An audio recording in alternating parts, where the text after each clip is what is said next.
car tu es Dieu, au-dessus de la terre. Mesdames et messieurs, bon matin, nous sommes encore de retour pour une autre lecture du jour. Ça me fait toujours plaisir à chaque fois que je vous revois dans les commentaires. Donc, je vous prie de continuer à me laisser des commentaires et des sujets de témoignage aussi ou des sujets de prière que je peux vous aider à prier ou on apprend à prier ensemble. Donc, ce matin, nous lirons Job 3. Ça tombe bien, nous lirons Job 3 et nous sommes le 3 février. Donc, ça va de pair. Donc, Job 3 et le titre, c'est Plainte de Job. Donc, Job 3, verset 1 jusqu'au verset 26. Je lis pour vous. Après cela, Job ouvrit la bouche et maudit le jour de sa naissance. Il prit la parole et dit, « Périsse le jour où je suis né, et la nuit qui dit un enfant mâle est conçu. Ce jour qu'il se change en ténèbres, que Dieu n'en ait point souci dans le ciel, et que la lumière ne rayonne plus sur lui, que l'obscurité et l'ombre de sa mort s'en emparent, que les nuées établissent leur demeure au-dessus de lui, et que le phénomène l'épouvante.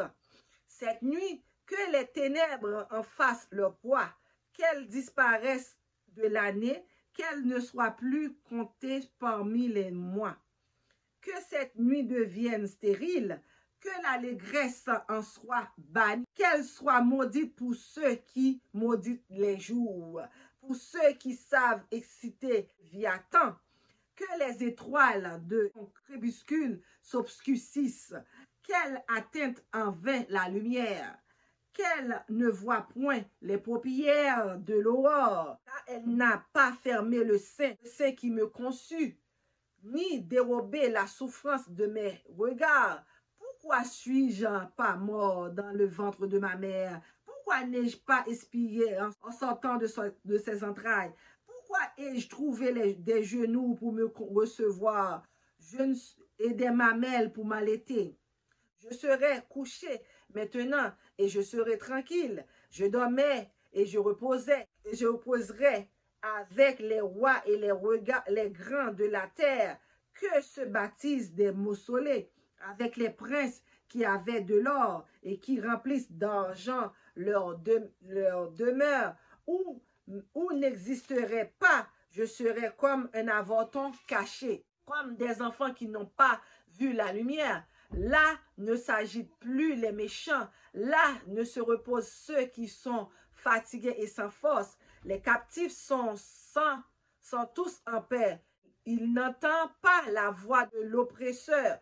Le petit et le grand sont là, et l'esclave n'est plus soumis à son maître. Et pourquoi donne-t-il la lumière à celui qui souffre et la vie à ceux qui ont l'amertume dans l'âme? Qui espère en vain la mort et qui la convoite plus qu'un trésor? Qui serait-ce transformé de joie et s'assit d'allégresse s'il trouvait le tombeau? À l'homme qui ne sait où aller et que Dieu saigne toutes les parts. Mes soupirs sont ma nourriture et mes cris se répandent comme l'eau. Ce que je crains, c'est qui m'arrive et que ce que je redoute, c'est qui m'atteint. Je n'ai ni tranquillité, ni paix, ni repos et le route ne s'en emparer de moi. Amen, amen, amen, amen. Vous voyez, au lieu qu'il commence à maudire l'Éternel, il maudit surtout le jour où il est né. Le jour où il est né, il dit, pourquoi ne serais-je pas mort dans le sein de ma mère? Pourquoi je ne serais pas mort au moment que ma mère me mettait au monde? Pourquoi j'ai trouvé quelqu'un pour me mettre sous ses genoux, me bercer? Donc, dans tout cela, vous voyez que Job reste intègre dans son intégrité avec Dieu. Il croit que Dieu est au milieu de tout ça. C'est Dieu qui a permis que ça arrive pour un témoignage vivant. Donc, il ne pêche pas contre Dieu. Parce que certaines personnes, moi peut-être, ou vous pouvez penser à passer un problème. Vous dites, oh, c'est la faute de Dieu. Oh, pourquoi Dieu a permis ça? Ça veut dire que vous commencez à douter de Dieu. Vous commencez à douter de son amour. Vous commencez à douter de sa grandeur, de sa puissance. Nous, les chrétiens d'aujourd'hui, nous sommes trop faibles. Un oui, un non, un rien peut nous anéantir, peut nous mettre à terre. Mais si vous croyez que vous servez un Dieu fort et puissant dans les combats, peu importe le problème qui va être devant vous, vous êtes capable de le vaincre parce que Dieu est là. Dieu est tout puissant. Il peut te sortir dans les problèmes. Il peut se sortir de les calamités. Il peut guérir ta maladie. Il peut ressusciter les morts. Il peut toujours. Donc, confiez-vous à l'Éternel. Peu importe les problèmes que vous passez, crois que Dieu est au milieu et que Dieu ne va jamais vous laisser tomber. Li dit dans parole, il pas jamais pour qu'on monde qui jamais observer bon Dieu pour sortir honte. Ou comprendre ça veut dire, il pas jamais quitter honte. Donc crois en Dieu, crois que Dieu peut vous aider à sortir de ce mauvais pas, à sortir de ce problème. Car Dieu est toujours là. Crois en sa parole, mettez sa parole en pratique dans votre cœur, dans votre vie, dans tout ce que vous allez entreprendre pour ce 2022 là. Vous allez voir à la fin de l'année, vous allez avoir un témoignage vivant tous les mois. Moi, c'est ce que j'ai fait. Le mois de janvier, j'ai un témoignage vivant. Je vous ai dit que j'avais un projet. Le bon Dieu m'a permis d'économiser tellement de sous que j'en avais économisé autant auparavant. Il a assoupli mes dettes pour moi. Je ne les vois plus. Toutes les dettes ont payé sans même que je sache comment. Il les a payées pour moi.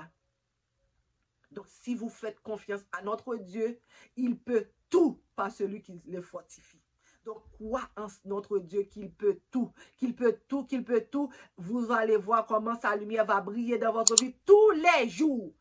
Donc, sur ce, je vous dis aussi, si c'est la première fois que vous passez par là, n'hésitez pas à vous activer toutes les petites cloches de notification pour être notifié dès que je poste une nouvelle vidéo. Et sur ce, je vous fais de gros bisous et je vous dis à très prochainement pour une autre vidéo de ce genre. Bye bye! Car tu es Dieu.